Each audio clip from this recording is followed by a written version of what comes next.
die here.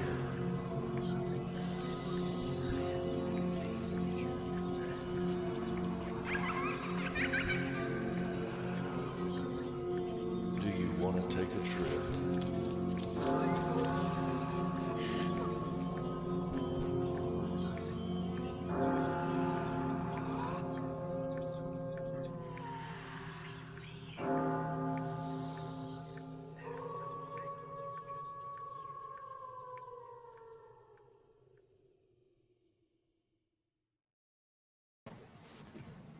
Hi guys, we are back with Strange Journeys, and I actually get to be on at the beginning of the show this time.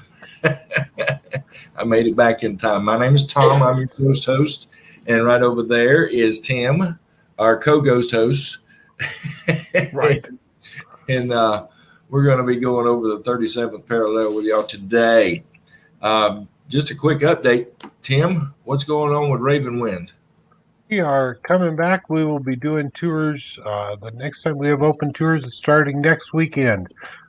Starting back in the city of Topeka. We still can't return to Lawrence at this point, but we'll be back in Topeka starting next week. Excellent. It's about time, huh? Exactly. It'll be nice to be back doing that. Yeah. Now, did you mention at some point y'all had done some private tours already? We have some smaller ones, so we've got some larger tours coming now that are going to be open to the public. So Excellent. Excellent. I think that's awesome that you're back right. at. Well, as y'all can see, I'm still in the hotel room. My son is still in the hospital. Lynn's over there with him right now because we didn't have anybody else to stay with him. Hopefully, we'll have things cleared up here within the next few days. That's what they keep telling us.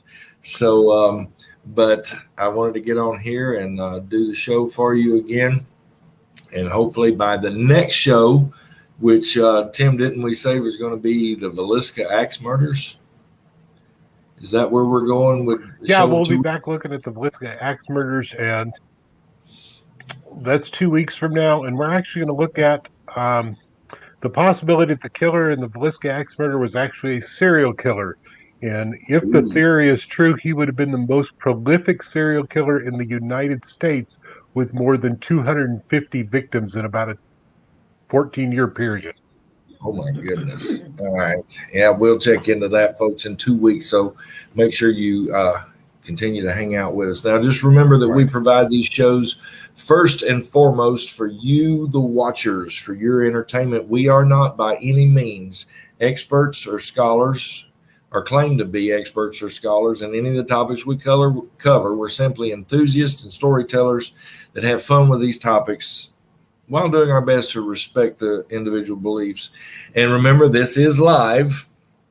So what you see is what you get. I don't even go back later and edit anything. It is what it is. So if you see some editing on YouTube on some of our earlier episodes, that's because they said there was some copyright infringement on some of the music we used. So they pulled those out. We haven't edited anything. But anyway, do you want to fool with ET Facts this week? The dog's going nuts here. Huh? I said the dog was just barking. I was wondering what was going on. You were like, "Do you want to deal with ET Facts?" And the dog started barking at the door. Oh, well, I guess even though there's nobody there. So the dogs want to deal with ET Facts. Well, I was hoping a few more people would be on here and we could get some diverse reactions. So we'll just save that till the next time. Now, if you were watching we have a comment already. Lewis, one of our ETs, Lewis. Hello, y'all. He's watching down in Georgia.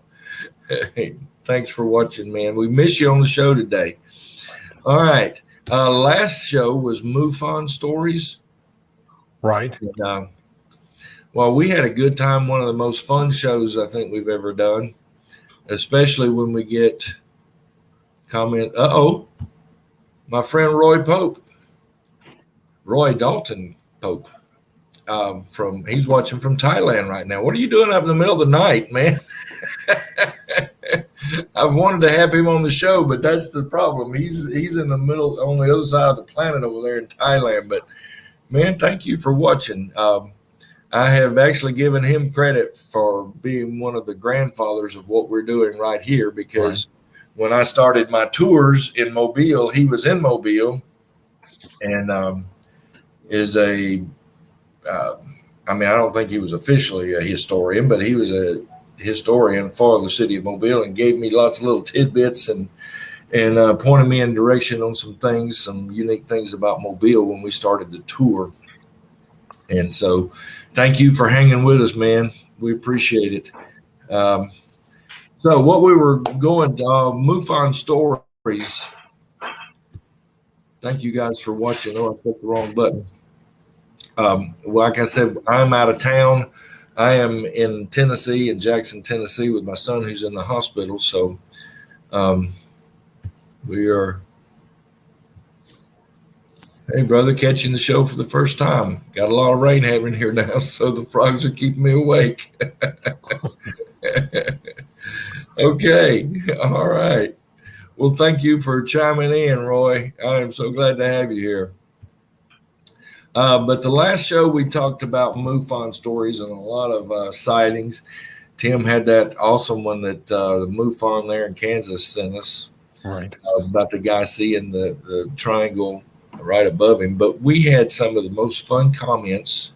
Check this out from last week. Finally, an OCD friendly podcast.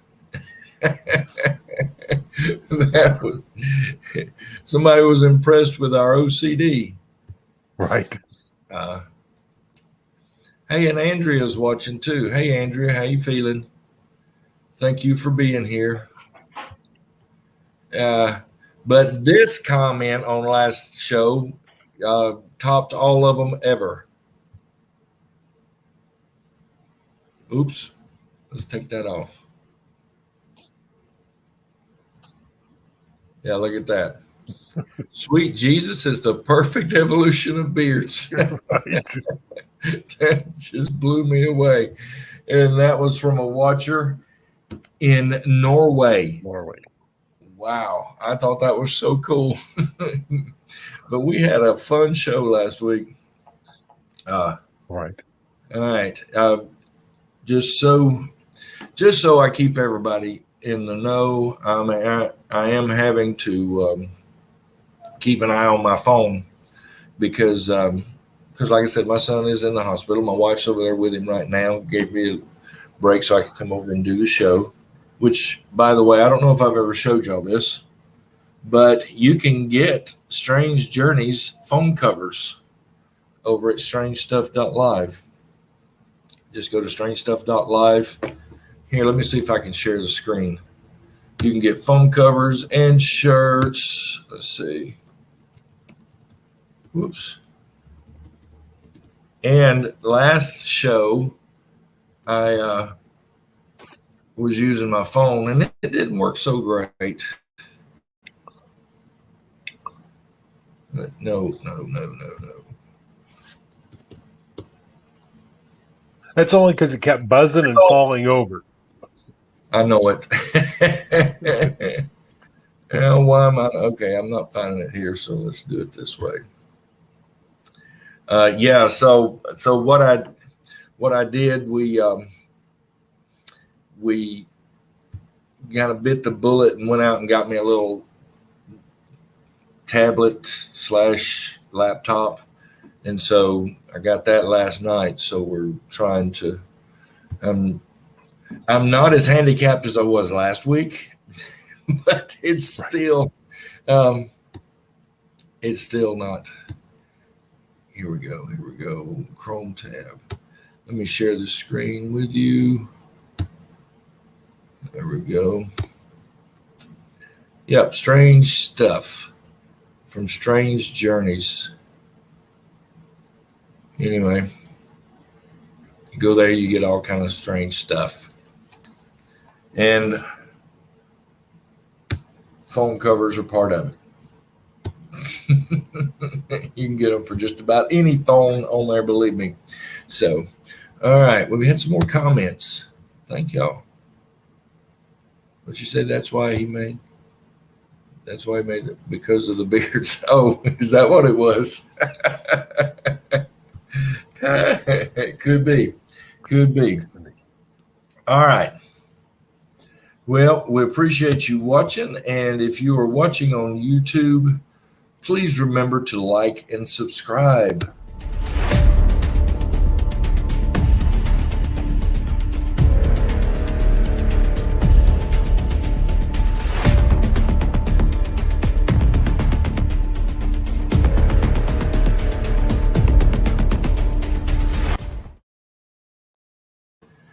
Yep, that helps us, goes a long way. We do have about 30 subscribers now, I think it is. I haven't looked here recently, but we are slowly building there, folks. So if you can help us out there, like, subscribe, sign up for notifications and all that good stuff. And if you can help us produce this show, we'd certainly appreciate it.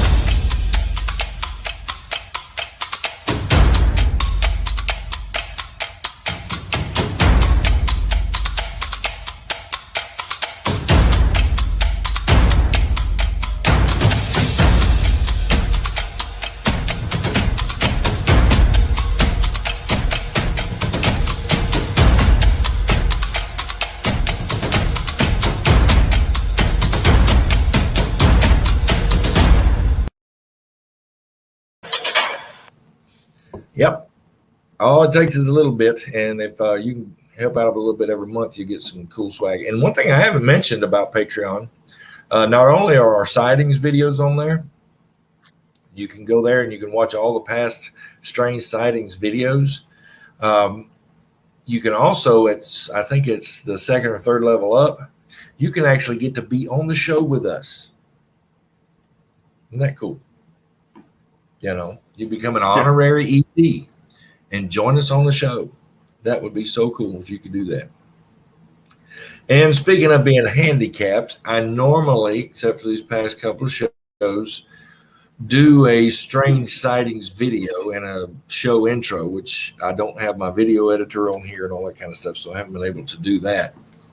But before last show, I had found this video on YouTube, and it may or may not be in the area that we're talking about today, but I found this is the raw videos from Provo, Utah, of a Bigfoot sighting. But you're going to see what's different about it in just a second. And so since I don't have all my normal programs that I work with, I'm going to have to share the screen and play it from my YouTube app. But this is a little bit different than most. In most Bigfoot sighting videos, you see them walking away or disappearing into the foliage or whatever. But this one's a little different. See if you see what I'm talking about.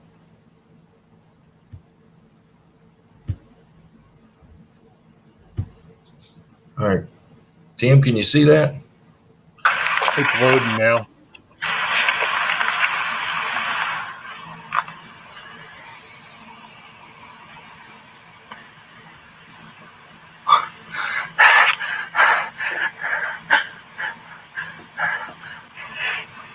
Right there. Did you catch that?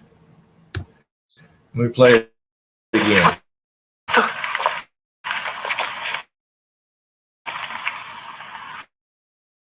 Let's see if I can pause it.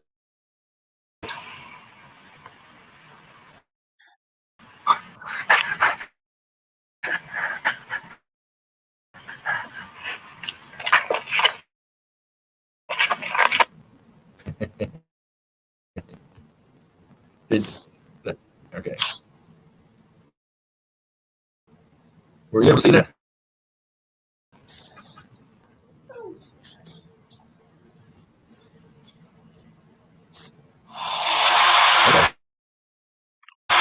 That wonderful commercial popping in there. Right. I was trying to remove it. Stop.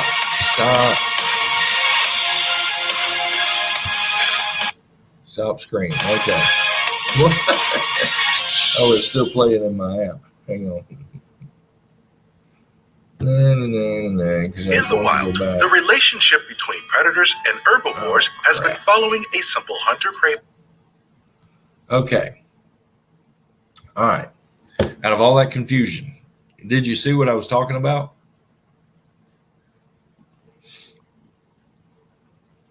About, I think it was 10 or 15, between 10 and 15 seconds in. Let's see.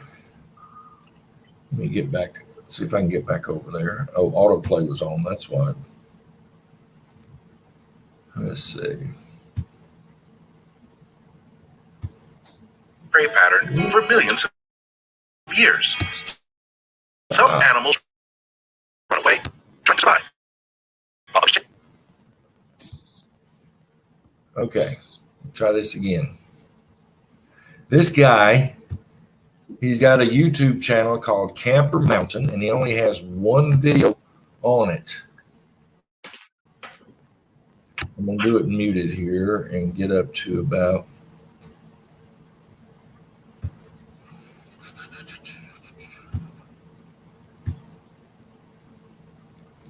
Yeah, let's go at 13 seconds. All right, let's try this again.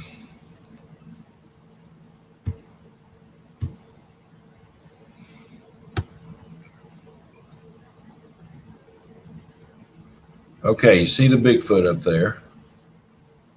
Autoplay is off now. All right, watch him right there. Yeah, he's throwing something at him. The guy was obviously trying to catch him too, because you could hear that he was running through the through the brush or whatever, trying to get closer to get a better view. Okay. And of course, he gets closer. Obviously, he's irritated because it does pick something up and throw it at him. Yeah, and you can actually and hear then he's running from that. Yeah, and you can hear it land. Now, if you go to YouTube, you can find other videos where they have enhanced the audio and enhanced the video and done all that fancy stuff, and it's pretty cool. But I like finding the original raw video. And this guy, his name is the YouTube username is Camper Mountain, and he only has that one video on his channel. That's it, and it's only about 20 seconds long. And you can see this thing throwing something at him. Right. And he's like, I don't want you around here. Right. Please leave. So, but anyway, yeah, check that out. And when I get back, I'm going to take the last show's Strange Sightings and this show's Strange Sightings and make a special video for it and put it on the Patreon account, because once it's been on the show, that's the only way you can see it, is through Patreon. Now, this week, we wanted to go and revisit Ley Lines, but with a twist. Now, a few months ago, we explored the strange and unusual pathways called Ley Lines, those ancient pathways of power that some people feel like were navigational lines for UFOs and different things. And we had Julianne Gordon on here talking about some strange occurrences at her house that was on a ley line. We talked about some different stories of different things happening on ley lines, and some of that occurs with the stories we come across today. But we're going to go with a different direction by talking about the 37th parallel north. Along that line, and a few degrees north and south, there have been strange and unusual reports of UFOs, or UAPs as they're commonly referred to now, Bigfoot sightings, cattle mutilations, and more. Is it a ley line, or is it something more? Tim, tell us about the 37th parallel. 37 parallel is actually believed to be at least in the United States, the paranormal highway in America. It actually stretches from that 37th parallel. They considered 100 miles north and 100 miles south of it. So you've got about a 200-mile wide corridor that stretches all the way across the United States.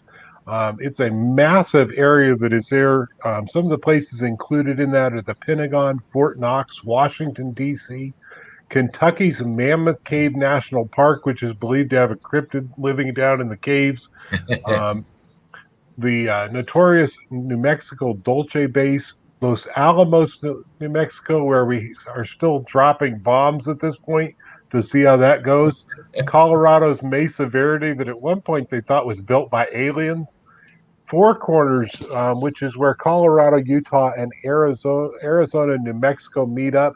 It's the only place in the United States where we've got four states that actually align perfectly. Aztec, New Mexico, where there was a crash in 1948 with 3 UFOs recovered. We're going to talk about that. Death Valley, Area 51, the Grand Canyon, Utah's Moab and Canyonlands National Parks. We've also got outside of the U.S., you have Grenada, Spain, which has had documented sightings since 1976, and then Fukushima, Japan, which is where that earthquake occurred in 2011 with the nuclear disaster. It's also the border between North and South Korea. And finally, you've got Skinwalker Ranch that we'll talk a little bit about, which not only do they think they've got a group of witches residing at, but you've also got lots of UFO sightings in that area in the last few years as well. Have you been watching that show? I have not. It's got its moments where you're like, oh, come on, guys, you know, but but I think we watch it. Lynn and I watch it because of that fella from Alabama, Right? The near what are they? Astros or some neurobiologist or something on there from Alabama. Right. He's guest starred on a lot of these different shows, and he guest stars on. Josh Gates had an episode that was out there. I don't remember if it was Expedition Unknown or what, but they actually went out to there and were actually getting UFOs in the skies while they were there. And the guy from Alabama was their guide to that site. Yeah. Oh, well, I've got to go find that because I like Josh Gates. But, you know, I'm sorry, this is a little rabbit trail here, but it's always funny on these shows when they show like down in a pit, especially Josh Gates does this all the time. And you're like, oh my God, we got to go down in there. And then the next shot is video of them coming down into the hole. Right. It's like the cameraman had to go down in there first. Right. Somebody went down first. Yeah. There's one in Mexico where they're going down in the bottom of it is full of water. Yeah. And so obviously they're like, well, when you get down there, you're going to have to, tread water until the next person gets down so they could dive deeper into the caves. Yeah. But they're showing from below. So obviously the cameraman has already made it to the bottom. It's already treading water while everybody else is still coming down. I mean, but it's fun. I mean, as much as I like Josh Gates, he's one of the worst that does that, where they're like, oh my God, this is, we got to go into this place right here. And the next scene is from down in there showing them coming down, from below. And I'm like, you've already got a cameraman down there. Right. All right, I'll back up. A couple of things that I noticed that really weren't, well, these may be paranormal. I don't know. It depends on what you think about cause and determination. But that Gaia.com article that we've gotten a lot of these information from says that Americans living north of the 37th parallel are twice as likely to develop multiple sclerosis. Isn't that weird? Than those who live south. Now, this may have to do with lower amounts of sunlight north of the line, as MS seems to be related to the lack of vitamin D. And there are economic impacts as well. In 2010, homes below the 37th were more likely to be upside down on mortgages. Just strange little facts. I mean, if you want to, say paranormal is the cause and effect of those things, that's fine. If you want to interpreted that way. I just thought those were kind of odd facts about that. Now, several things have been reported along. Oh, I was going to show you some maps of the 37th parallel. There it is. And, Tim, you were talking about the four corners there, right there on the left. Right. Yeah. You can see where, it's exactly on the 37th parallel. It is. And the interesting part about that is, and we'll get into this, you have so many UFO sightings as well as Skinwalker Ranch within 100 miles of that location. Yep. It's amazing what goes on, because beginning in 1948, of course, we have Roswell. And so there's just a huge amount that goes on, and they're still investigating it today. Oh, exactly. I'm just showing you some different maps of the 37th parallel so you get an idea of the area that we're talking about here. I think this is a better map here. Well, actually, this one is, because it's a straight line, but it's not a straight line. Right. You know what I mean? It's a straight line around the globe, but when you do the way the map is, the curvature of the earth, it ends up actually being a curved line. Now, what was his name? Gronowski or whatever that coined the term the 37th parallel or the paranormal highway. Right. We tried to get him on the show, and Ben Mills, God, I can't think of his name now. I invited them on the show, but I haven't heard back from them. But right. Anyway, they kind of coined the term the paranormal highway, and but they say it's not a direct. The sightings and everything that's happened is not specifically, and Tim's already mentioned this, not specifically on the 37th parallel north. Right. It ranges, and as a matter of fact, there's an actual chart. I don't know if you can see this because it's kind of small. But the 37th parallel is actually down in there about the middle in regards to, this is just strictly UFO sightings. Right. And there's a YouTube video where a man basically stops and does the math, and and he kind of refutes it. But at the same time, they never said that everything's happening exactly on the 37th parallel line. They just picked a line of demarcation that was basically in the middle of everything in this corridor, like Tim was talking about earlier. But one of the things that it's well known for is cattle mutilations. And we really haven't gone into cattle mutilations. We've mentioned it on the show before. And for obvious reasons, I didn't do any pictures of cattle mutilations. You didn't, did you, Tim? No, I don't have any of those. I don't see any there. I just didn't. I don't know. If you listen to Linda Moulton Howe or see any of her shows or whatever, you've seen the pictures of the cattle mutilations.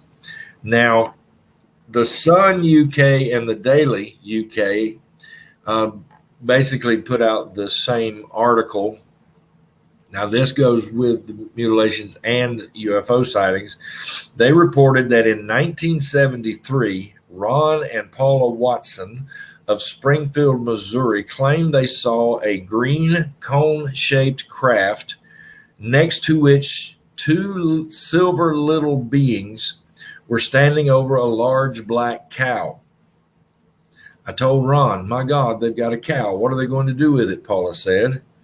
It had its eyes open and its tongue was like hanging out a little bit, but it just laid there and it didn't move. She claimed she then saw the aliens running their hands over the cows before it floated up into their mothership. Now, you can read into that what you will, because it is coming from the Sun UK and the Daily UK. I mean, that's it was reported. But Tim, you may know about this. In Kansas, thousands of cattle turned up dead, enough that there was an FBI investigation in 1975 The mutilations were making mainstream news. The March 2nd, 1975 edition of the New York Times reported that ranchers along the Texas-Oklahoma border believed that the relentless mutilations were the work of Satanist cults. This thing will probably end with the vernal equinox, which is the same as Easter, said John Dunn, president of the Oklahoma Cattlemen's Association. Unfortunately, the livestock deaths have continued to this present day. That's from the Gaia article as well. Now, you may know more about this, but Senator Floyd Haskell contacted the FBI there in 1975. Due to the public concern regarding the issue, he claimed there had been 130 mutilations in Colorado alone, and further reports across 9 states. A 1979 FBI report indicated that, according to investigations by the New Mexico State Police, there had been an estimated 8,000 now I'm getting tongue-tied, mutilations in Colorado. Get this, causing approximately $1 million in damage. Cows are not cheap. Right. And that was the thing on Skinwalker Ranch, is why the previous owner had bought the ranch to breed these rare breed of cattle. I don't remember what they were, but anyway, and every time one of them got mutilated, that was thousands of dollars gone that he couldn't recoup. Well, it's not just cows. Now, remember, cattle is not just cows. The word cattle can refer to any, what's the word I'm looking for? Herded animal. In May 2001, 200 goats were mutilated in the Pangang district. All right, I'm not going to pronounce these words, but it's in Indonesia. In many cases of mutilation have been reported since 1967, chiefly in the Americas and Australia. But in South America, an estimated 3,500 incidents have occurred since 2002, when around 400 cases were reported. Mutilation investigators assert that a large number of cases are never reported to authorities. And that's another thing. This guy that was doing this YouTube video kind of refuting the 37th parallel deal, he actually openly admitted, said, okay, we probably just don't have a lot of reporting. Right. You know, people aren't reporting these things. But this guy is saying perhaps no more than 1 in 10. In the summer of 2019, 5 bulls were mutilated in the Sylvies Valley Ranch in Oregon. It is estimated that each 2,000-pound bull, get this, was worth $6,000. 5 of them at $6,000. Wow, that's $30,000. Right.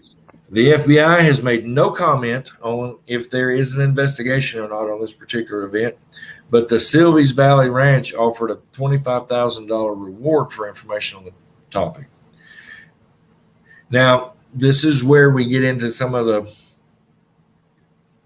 more morbid stuff, I guess. In most cases, the mutilation wounds appear to be clean and carried out surgically.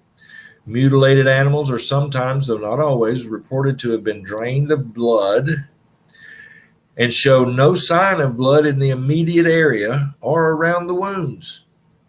That's what's mind-boggling to me. You know, according to Howard Burgess, nearly 90% of mutilated cattle are between 4 and 5 years old. Now, that was new to me when I came across that in the research. 4 to 5 years old. In some cases, strange marks or imprints near the site have been found. In one case, there was an absolute absence of tracks in a 100-foot radius of the carcass. Even the horses on tracks disappeared within 100 foot. Isn't that weird? But within this radius, several small holes were found seemingly punched in the ground, and 2 bushes were absolutely flattened. Now, I heard one, it may have been the guy that was doing the 37th parallel book. But one of these shows I was watching said it looked as if the cow had been dropped with force, almost like it was pushed down into the ground, because he said the ground caved in a couple of inches beneath the cow. And it was almost like, I mean, when you were a kid and you used to play in the sandbox and you'd push your toys down in the sand, he said that's kind of what it looked like, that something pushed them down. So in Rio Arriba County in New Mexico in 1976, a trail of cup-like impressions was found leading from a mutilated 3-year-old cow. The indentations were in a tripod form, 4 inches in diameter, 28 inches apart, and disappeared 500 feet from the dead cow.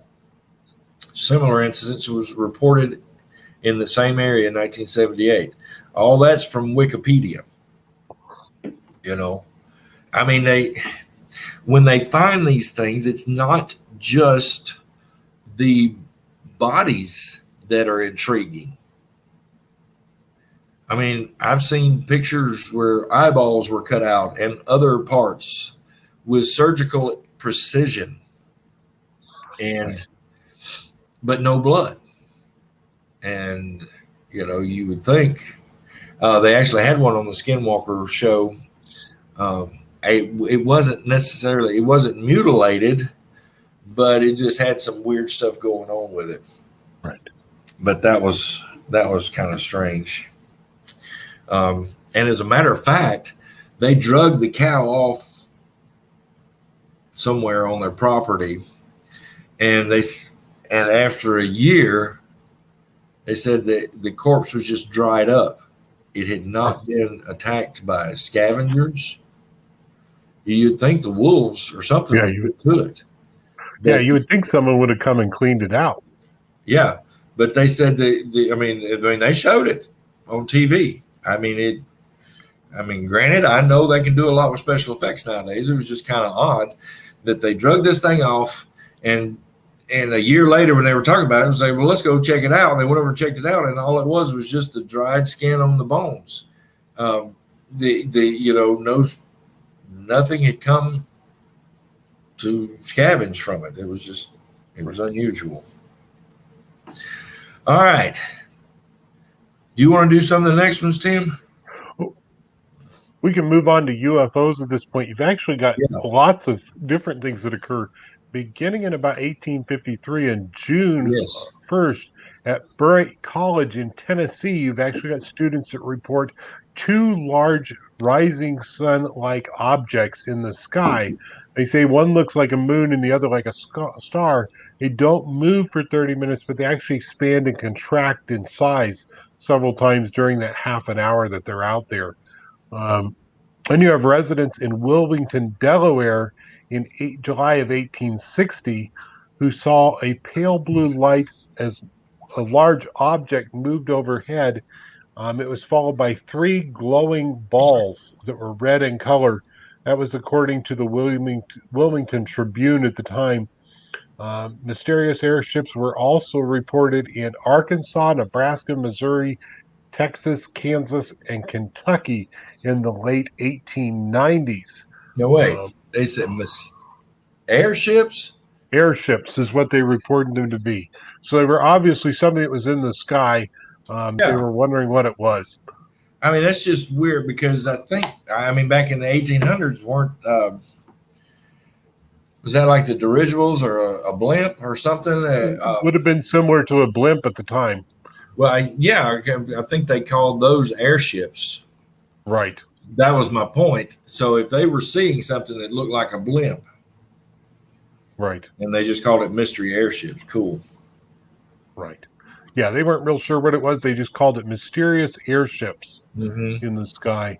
Then, of course, we come to the Native American people, particularly down in the Southwest. You've got the Apache, the Navajo, the Pueblo, the Hopi, and the Santa Clara, all tell creation stories that include their people being brought to the Earth's surface at locations along the 37th parallel in generally Chaco Canyon in New Mexico and the Grand Canyon in Arizona. The Tawa people also identify a location near the Great Sand Dunes Monument in Colorado as their place of emergence. I know the Navajo claim that they are now in the fourth world, that they've been to three other worlds already, and that the most recent time they came up through a hole in the ground when their world was Wow. flooding. Um, and so that's an interesting way to do it. In fact, they claim that the hole in the ground, if you've ever seen a kiva in the Navajo religion, it's a hole in the ground where they put a lid over the top of it, and there's a hole in the very center that Yeah. they have a ladder to go up and down into the ceremonial pit. If you Yeah. look at it, it looks kind of like a dome, but it's kind of flying saucer shaped. It's kind of weird the way they put it Yeah. together. Yeah. And that's what's weird there. They have star people, but they also came up out of the ground. Right. It was like Exactly. I've heard them talk about it before, where the star people came and seeded the land, the people Right. there, and then at some point they moved underground, and then they came back up from underground. Right. And what these sacred sites are called Sipapu. Right. That's from the Gaia article, America's Paranormal Highway. Gaia's got a lot. The GAIA. Right. You have to subscribe, but boy, they've got all kind of the strange stuff there. So Right. check them Exactly. out. And you had some of these next sightings. We do. We actually beginning in 1948. We've got lots of things that are happening in and around New Mexico at the time. Of course, you have Roswell, New Mexico, where they recover the two Right. aircraft from Roswell, as well as alien bodies.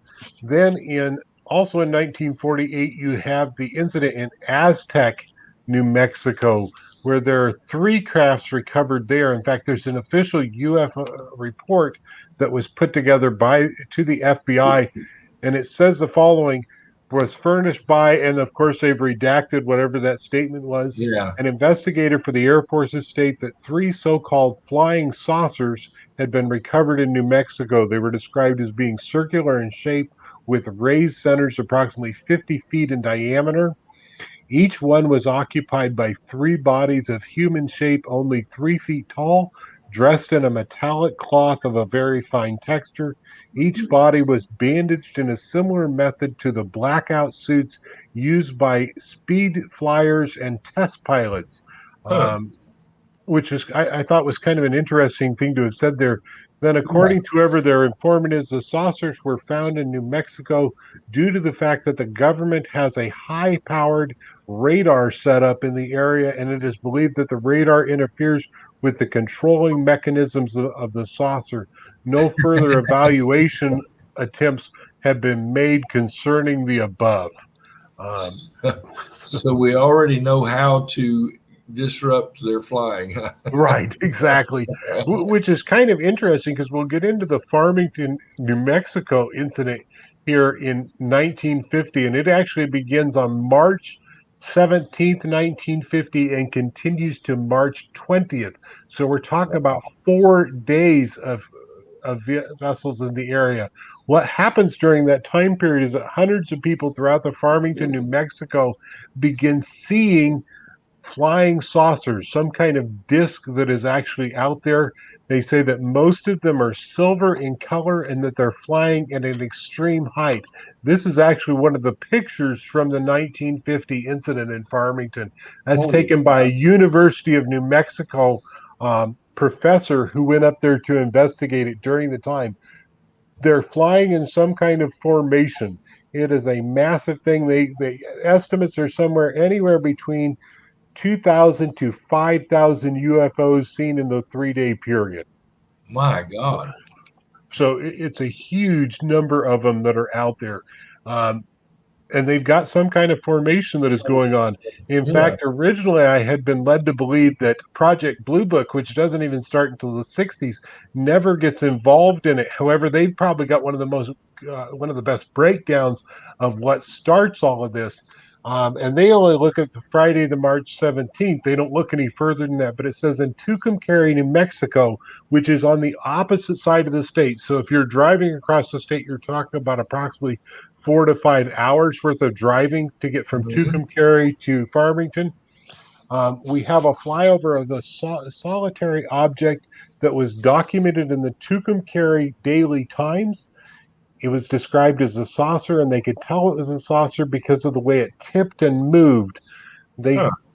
they could appreciate it from different vantage points within Tucumcari, um, which is interesting because that echoes other reports that we have from Farmington.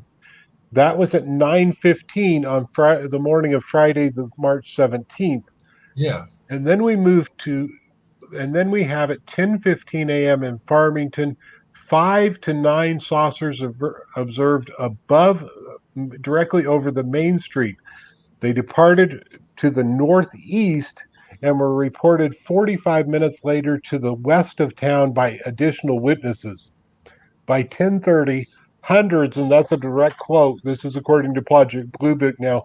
Yeah. Hundreds, that's a direct quote from the newspaper, of objects seen west of town from the Farmington Daily News. At 10:30, you also have a red object that was observed in 2 revolving discs that seem to be having a tussle in the sky. Obviously, they're having some kind of conflict, is what they're thinking.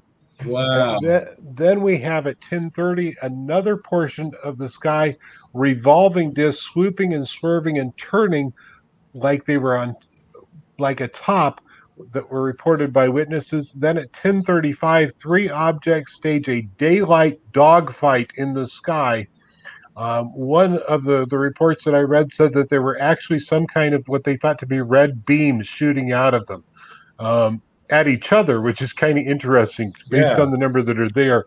Again, a direct quote from the newspaper, where these themes seem to be interacting with each other. At 11 a.m., we have a sighting of a solitary saucer shaped object that circled the town, came from the southwest, and departed to the northeast with a high burst of speed. Also at 11 o'clock, 2 metallic UFOs seen, smaller UFO moving very fast south to north, and a large one that was stationary. So these weren't objects that were blowing in the wind. One was stationary, and obviously the rest were moving along the Yeah. way. Between 11:15 to 11:30, swarms of hundreds of objects were observed. The red object is seen again and reported by witnesses. These depart to the northeast with a sudden burst of speed. 2 o'clock. Now we're talking about in the afternoon at this point, according to Project Blue Book, a silvery object shaped like a rectangle with a round end was seen moving in a westerly direction at 3 o'clock. Fleet of hundreds, again, direct quote from the newspaper, flying in formation from northeast headed to southwest. At Wow. this at the same time, I was able to find in my research based on Albuquerque, New Mexico, that there were also sightings that were corroborated in Project Grudge files, which I have not been able to find yet. They haven't released those to us. Um, so we don't know exactly what the Project Grudge files were, but there are 3 tech sergeants and an Air Force captain standing on the tarmac of Kirtland Air Force Base in Albuquerque, New Mexico, at 3 o'clock that saw 3 objects moving to the northeast over the Sandia Mountains.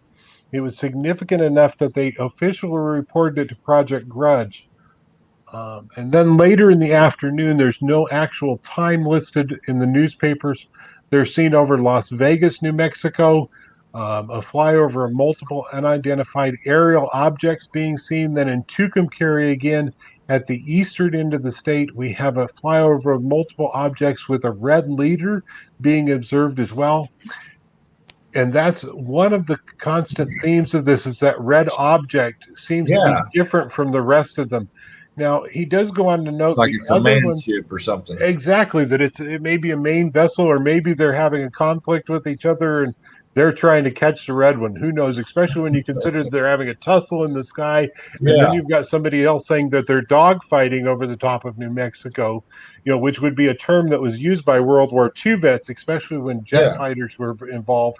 Um, The other ones were described as silver or gray, moving in a formation, not a V formation, I might add.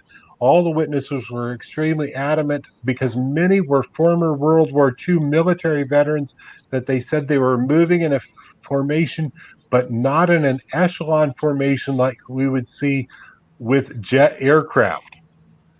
Well, see, here's the thing. All of this is happening within a couple of 100 miles of the 37th parallel, and that's Right. the purpose of the show today, is this corridor of things happening. Now, before we get to the next thing there, Tim, I remembered this. I brought this picture up during our Ley Line show. And look right there in the middle. There's a major ley line going east to west there, and it says 36 degrees slave latitude. Right. So there's a very real possibility that these are all on ley lines.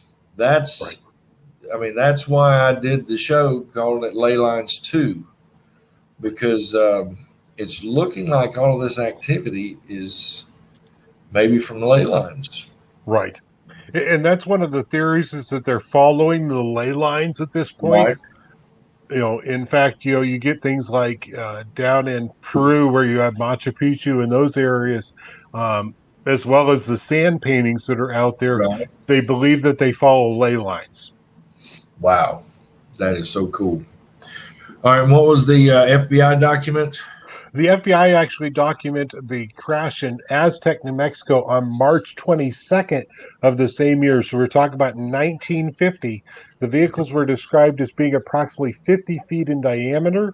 Each was occupied by the bodies of three human beings, about three human-like beings, about 3 foot tall. The vessels and bodies were taken to Wright-Patterson Air Force Base in Dayton, Ohio for study.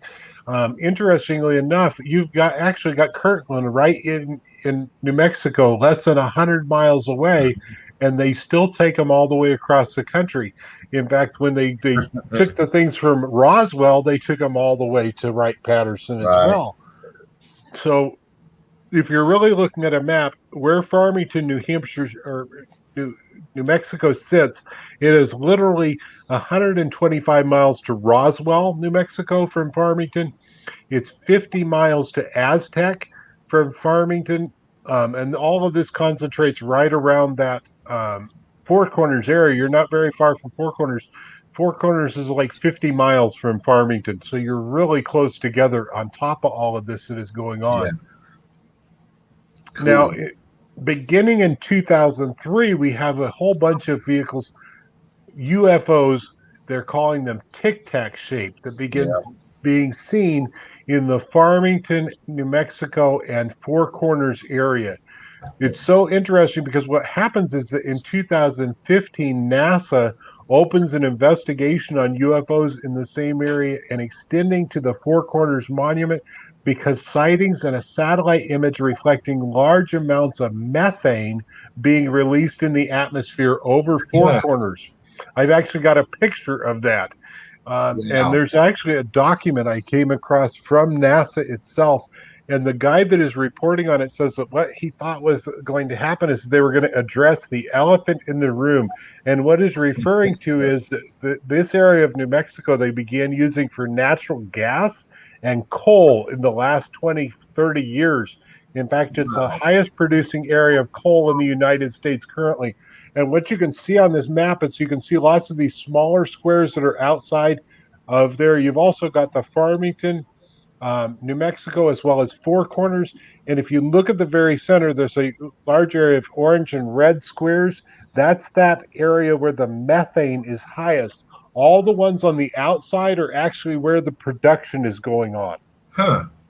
So the production is not occurring where the methane is the highest. And so they thought that they were going to be told they needed to change how they were actually producing the oil and how they were producing the coal from the ground because it was causing the methane. And NASA came out and said, that is not our problem. Something else is causing it to gather in the atmosphere right above this area. And now we've got these UFOs in the area, and they're saying, well, maybe it's an emission that is coming off the UFOs. To give you an idea of how big this methane hotspot is, it's about half the size of the state of Connecticut. It's a massive area that is out there. Wow.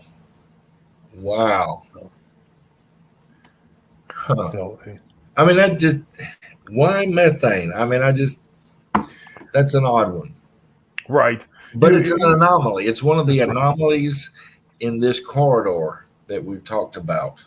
Exactly. And in fact, if you go back through the maps, and I was looking at some of the things you were talking about with those earlier UFO sightings begin in the 1850s and 1860s, some of those have high methane levels as well, according to the satellites. Nothing like what we're seeing currently in the Farmington area and Four Corners area, but certainly a lot of methane out there. That's weird. All right, we're going to try to kind of change gears now. We talked about that. That's another anomaly, methane gas. But skinwalkers. Now, Tim, you got some. I do have some research there. I've got the clock going off in the background again. So that's what that music is going off. Now, Skinwalker Ranch is kind of a unique situation because it does fit into that zone within the 37th parallel. However, it should be noted that Skinwalker Ranch is not the Skinwalkers themselves are not limited to the ranch, to the borders of the ranch. Skinwalkers in the Navajo religion, they believe that it is a witch that has killed a close relative in order to gain powers over other people. Is exactly what a skinwalker is. These are some images of skinwalkers from about the 1920s.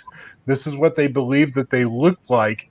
And so this is actually a ceremonial garb that they put on to ward skinwalkers away, and had been using for years to keep the skinwalkers away. One of the ways to be able to tell there's a skinwalker in the area is that they will leave the hides of whatever they have killed behind them. So they use those, so they actually find that out. The Navajos believe that the skinwalker can actually take on various forms of different types of animals, including wolves, coyotes, owls, cougars, goats, foxes, and dogs. Although the preferred form seems to be canine due to the ability to see at night and having a greater sense of hearing and smell, they have to have a pelt available to them to transform into that particular shape. Now, I did find a place where there's a tribal police record from the Navajo Tribal Police from May 2016 that claims a Navajo woman who delivers newspapers early in the early morning hours came into contact with a skinwalker. She was out delivering papers, and one morning she stopped along the side of a dirt road when she heard a scratching at the passenger door. She reached over towards her child, who was sitting in the seat next to him, thinking the baby was starting to fuss. And when she did, the door was jerked open. She said a half man, half beast reached in, trying to grab the infant child. She managed to fight the creature off and then slammed the door closed. As she raced away, the creature stayed alongside the car for miles, apparently, continuing to an all-night gas station, and it continued to try and pull that door open. So the police in the details of the report said at times she was doing 60 to 70 miles per hour on those dirt roads, and that the thing was kept up with her, trying to continue to pull the door open. When she gets to the gas station, she pulls in, and there's actually the creature refuses to come into the light with her. She grabs the baby and she goes inside, but when the attendants go out to look, they don't find anything out there. So they think that she's just being hysterical because the creature has disappeared. Officers also said that they found nothing more than an occasional footprint and a few dog tracks near the edge of the parking lot. Dog tracks. Right, exactly. I thought that was interesting that their report was that they had seen tracks of dogs near the area where this happened. Wow. All right. Well, let's go over a couple of cryptids real quick. Let's see. You found that one about a possible pterodactyl? I did. This is actually from the site. It's actually called Mojave Desert Mysteries. Now, and they've actually got what they believe to be a living pterodactyl or several living pterodactyls in the Mojave and Death Valley deserts between Arizona and California. It's been seen a number of times over the last 150 years, described as having a leathery hide, a large head, huge claws, and bat like wings, and a shrieking, piercing call when it makes noise. In 2008, in 1908, two associates of the British Museum were hunting fossils near Malibu Ranch, California, in a cave. They claimed to have been driven off by a large flying half bat, half Wow. reptile, and that's their own words, resembling a pterodactyl. Once they'd abandoned the creature actually flew off into the nearby mountains. Now, interestingly, in 2018, we have a man from Pasadena, California, who's hiking in Death Valley when he spots a large bird like creature sitting high up on the rocks a short distance away. He says that it has no feathers and a head that was long and pointed. He claimed that even from the distance, he could see what appeared to be long teeth jutting from the lower jaw. As he got closer, the creature took off flying like a bat towards the mountains, again headed for those mountains. At the spot where the creature had been, there was actually a freshly killed coyote body. There was blood and everything on the ground. So it actually killed that and was sitting there probably eating his lunch. Oh, God, yeah. Wow. All right, let's do that last cryptid, and then we're going to talk about some paranormal and other things that happen along the 37th. Right. You've got the White Mountain River Monster now, or the White River Monster in Arkansas along the 37th parallel. Now, interestingly, both Andrea and I have been doing a little bit of research and had found this creature separately and got to talking to each other. She actually sent me a message to see if I had any information about the Miami Indians when they moved to Kansas in the 1820s. And so I started doing some research there and came across it as well. She had seen the same thing. The creature actually has several different names. They include the name Philly Lou and the Gauro. It is a cryptid that is believed to have been with the Miami Indians when they came out of Florida originally. It is a large lizard or snake-like creature that has got scales and very long tusks coming out of the side of its face. It seems to have taken up residence, though, in the Midwest. The Miami Indians have since returned to their original ground. They actually intermarried into the Potawatomi tribes here in Kansas, though, as well as Oklahoma and along that area of Arkansas where the White River is. Since then, a large cryptid about 10 feet long, lizard man creature has been seen. It has very long arms, long legs. It seems sometimes described as being very snake-like. It has horns that in the 1880s sunk two steamboats along the White River in Arkansas. So obviously, if they think it sank those boats, it has some pretty long, hard tusks that are there. According to a friend of mine that is a Potawatomi, he said that the Verdigris River Monster here in Kansas is one of these, that it's a Gauro. And it is described often as being an octopus-like thing, that it drags its legs behind it as it swims through the river. Interestingly, we talked about that on another show. We have talked about that. And so this is actually one of those creatures that is a cryptid here. In fact, I went and looked up the actual law. In 2010, the state of Kansas posted a law that said the Verdigris River Monster could not be tampered with, molested, killed, harmed, tortured, or otherwise touched while it is inside the borders of the Verdigris River Preserve in southeast Kansas. So they can't admit that it's real, but they are going to protect it just in case. Right. Exactly. It doesn't exist, but we want to make sure that if it is, you don't touch it. Yeah, exactly. We're going to protect it at all costs. Right. Exactly. That's like I heard a guy one time, comedian from years back, said he was in Vietnam and all through boot camp, there was this one guy that was strictly an atheist. He was an atheist, didn't believe in God, didn't believe in anything like that. But he said they were about to jump out the plane over Vietnam, and he had on a cross and he had on a Buddha, and he had on a Star of David, all these necklaces on with all. He's like, he asked him, says, "I thought you were an atheist," and he's like, "Well, yeah, I believe." Right. I believe. He wasn't taking any chances. He was believing everything before he jumped out into battle. Now, we had mentioned at the beginning of the show that all kind of anomalies happen along the 37th parallel north, this supernatural paranormal corridor. One of them is the Joplin Spook Light in Joplin, Missouri.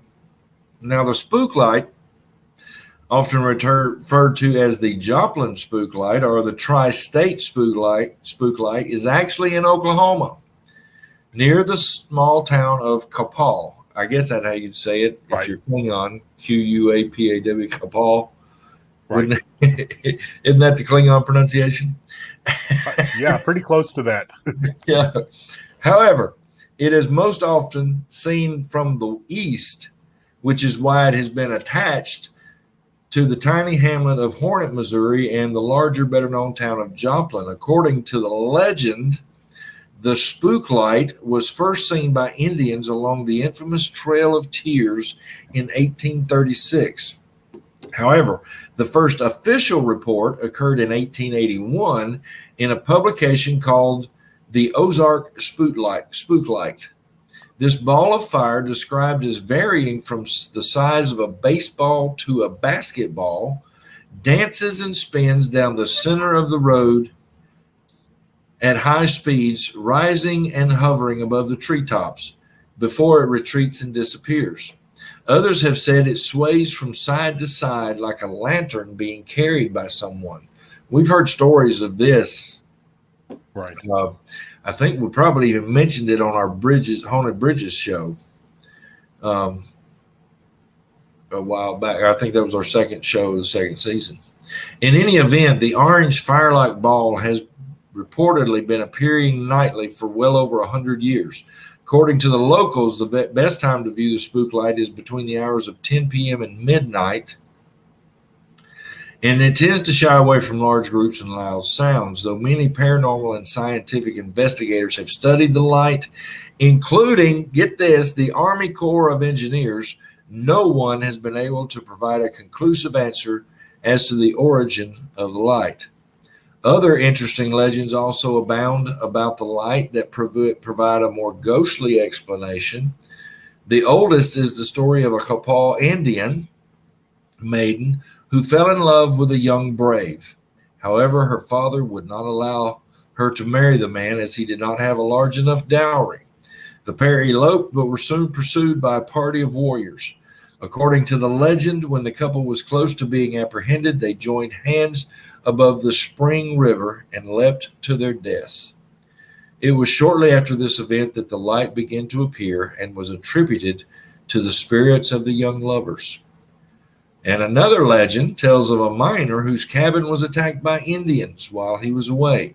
Upon his return, he found his wife and children missing, and is said to continue looking for them along the old road, searching with his lantern.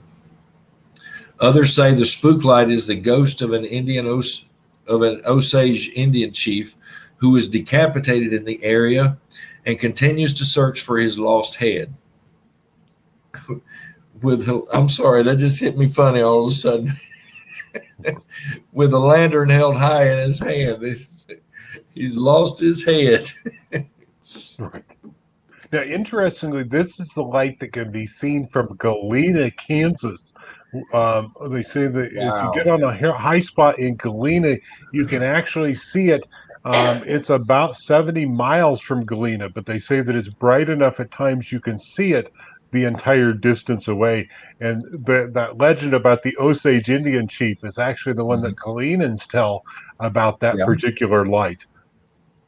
Wow. There's also a ghost light like that in somewhere in North Carolina. There's a couple of different ones. We may have to do a show on the spook lights. While the sightings are rare, are common, sometimes they're even reported to be seen inside of vehicles. Now, wouldn't that be freaky? Right. A few people who've been walking along the road at night have even claimed to have felt the heat of the ball as it passed near them. Now that's from if you go to joplinmo.org, they actually have that article on their official website. It's called the Spook Light. Now another strange anomaly is vortexes. Now the most famous one is probably in Arizona. The Sedona. Yep, Sedona, Arizona. And I don't know, this is just from their website, these pictures. So I don't know if they're showing pictures of the actual vortexes or not, but it says Sedona vortexes or vortices are thought to be swirling centers of energy that are conducive to healing, meditation, and self-exploration. These are places where the earth seems to be especially alive with energy. Many people feel inspired, recharged, or uplifted after visiting a vortex. Although all of Sedona is considered to be a vortex, there are specific sites where the energy crackles most intensely. Now, this is from their website. The Sedona, Arizona. Let's say the four best known Sedona vortexes are found at Airport Mesa, Cathedral Rock, Bell Rock, and Boynton Canyon, each radiating its own particular energy. Some are thought to produce energy flowing upward, while at others the energy spirals downward, entering the earth. Now, when I was building the outline for this, and talking about the different anomalies and strange things that happen, I put an other down there. And I actually came across an other. I don't know how you would classify this, but it is a strange anomaly. Hey, there's my wife chiming in. Hey, sweetheart. Thank you for watching. We'll be through here in just a few minutes, and I'll be headed back to the hospital. All right. But the other that I mentioned is called the. Yeah. Oh, I forgot. When we comment, Tim, it shows up as 3 separate comments because it's going to Twitch, to YouTube, and to Facebook. I'm aware. Let them see it. Yeah. They can, That's maybe right. they'll understand that we're out there talking to the people while they're visiting with us too. So. That's right. It just because it threw me. It keeps throwing me every time I see. Oh, look, we got 3 comments, and I go over there and it's Tim. Tim has commented once, but it shows up 3 times. But the other that happens along the 37th parallel, this paranormal highway, this corridor, is the center of the universe in Tulsa, Oklahoma. Have you ever heard of that? I have. This is in downtown Tulsa. Whoops. I changed the photo on you. Oh, I was wondering. I thought, well, this has got a touchpad because I've been screwing up all day. Not used to it. Anyway, there's a close-up view of the center of because they've paved it with brick and marked it, and this is like an aerial view here. Right. But it's called the center of the universe. It's a small concrete circle in the middle of a larger circle of bricks. Here, let me pull that back up here. It's not much to look at, but looking isn't really the point. The center of the universe is a little-known, mysterious acoustic phenomenon. If you stand in the middle of the circle and make a noise, the sound is echoed back several times louder than it was made. It's your own private amplified echo chamber. But as the legend goes, a foghorn could be going off in the center of the circle, and those on the outside wouldn't hear a thing. Now, this may be an exaggeration, but your voice does sound extremely distorted when heard from outside the circle. It's an incredible effect. The effect is thought to be caused by the sound reflecting off of a circular wall. In this case, it says a nearby planter, but I don't. Whoops. Hang on. I clicked the wrong button. I guess it would be that thing in the background there. But this is, I could be wrong, but I thought this was going on long before they built the park around it. Right. I thought it was going on, so they built the park around it. That's the way that I read it as well. Is that this was going on, so they thought, hey, you know what? We'll put the park around this so that people can see what's happening. Exactly. I mean, that's And it would have been along Route 66 when Route 66 went from Chicago to California. Yeah.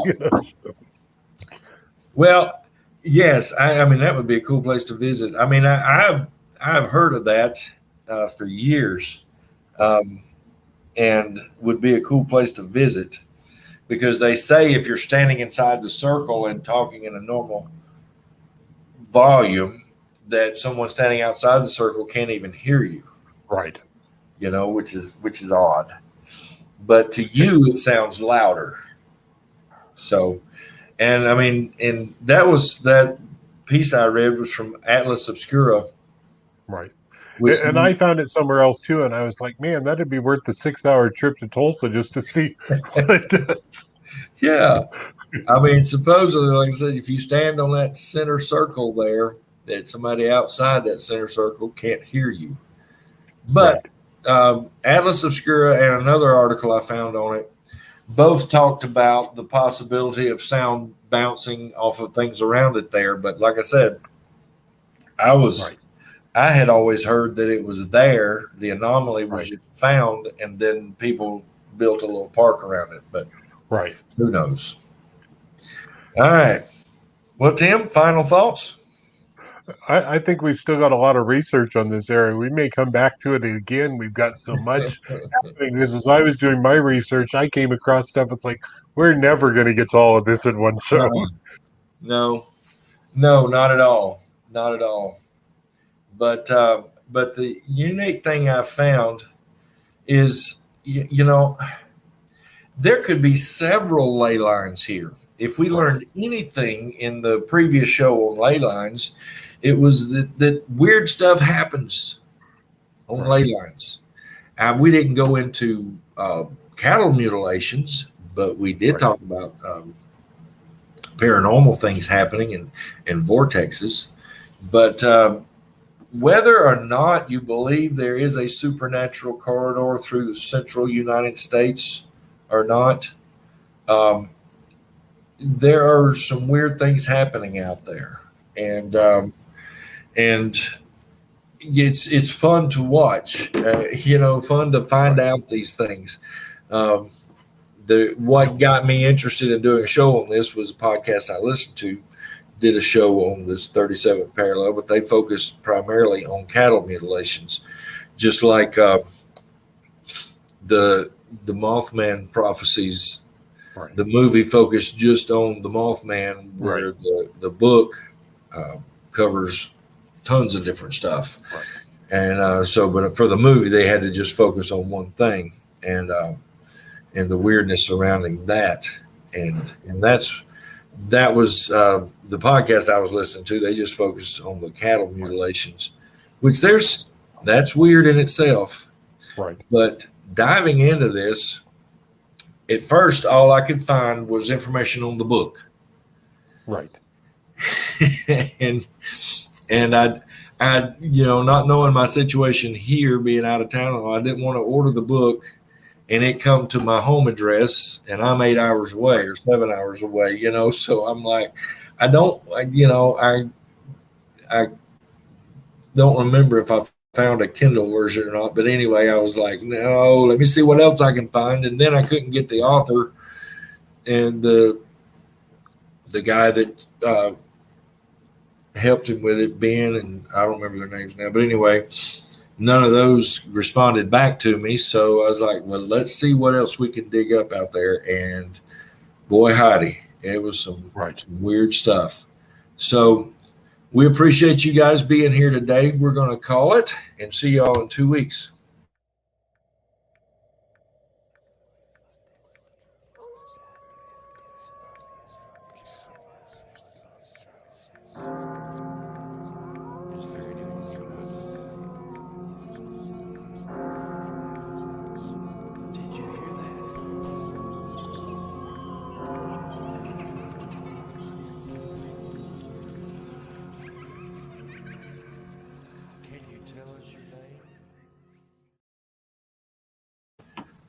All right, again, watchers, thank you for watching, and we will see you in 2 weeks. Tim, great job on research, great stories today. Appreciate it.